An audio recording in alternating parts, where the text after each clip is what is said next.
You have your view, I have mine. We don't need incendiary rhetoric. Exactly. Like Rush Limbaugh, who is the de facto leader of the Republican Party. No, it's not. Well, I'll tell you what. I've never I'm the heard de facto anybody... leader of the Republican Party.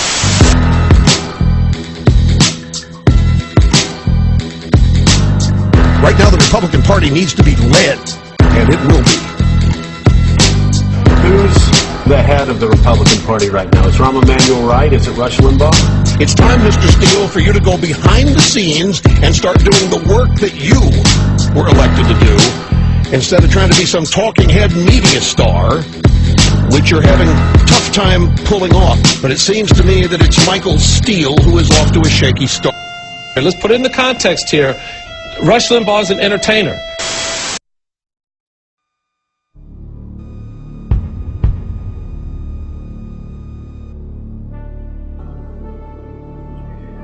We have the Democrats scared shitless. They could not walk together if they were tied together. We've been directing them where to shit for years. If this works out, we can have control of both houses back in November. I believe so. Let's keep the pressure on.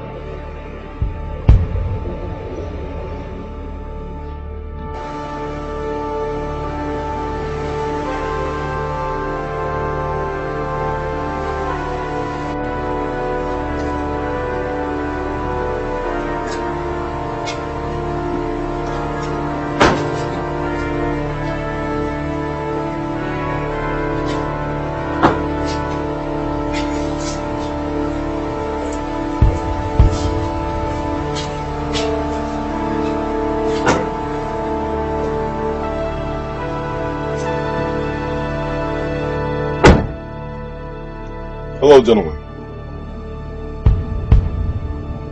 Steele, we called this meeting because we've heard through our sources that you think that the core leader of our party is a joke, that he's here to entertain. Well, I didn't mean it that way. Goddamn right you didn't. Do you have any idea why you're here? To head the Republican Party. To bring the order to the party. Your sense of humor amuses me. Why don't you dance for us as well? What? Calm down. Have you ever won a campaign in your life? Meaning governor, senator, congressman? No, you have not. In fact, you could not run for local dog catcher and win. What he's trying to say is, we have a black president. We need someone to counter him. We need your color, your face. Brother. So where are we going with this? We don't need your fast talking. We need you to go back out there. We will set it up. And we need you to apologize for speaking bad about Mr. Limbaugh. What happens if I don't? I will destroy you. We will destroy you. The Republican Party will destroy you.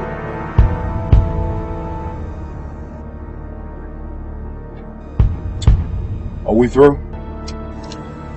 Yes, we are. But stay near your phone. We're going to be sending instructions. Oh, and Steele, take it easy on the, what's the word, Mitch? Ebonics. Try to be more like the president. Remember, you are representing my very conservative Republican Party. Gentlemen.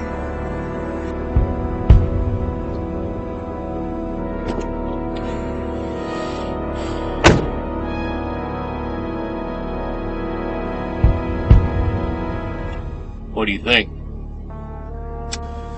I know how to keep the chains on him, and he's a nobody. Look, blacks don't like him. White people who like Hussein Obama don't like him. Conservative white people don't like him. He'd be an easy target to take out and destroy.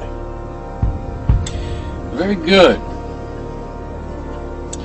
You know, Mitch, I was asked once off the air, who and what is the Republican Party today? And I answered in a very polite way. It is a party of white Anglo-Saxon men, sprinkled now with a few white women, and just a dash of a very few token blacks.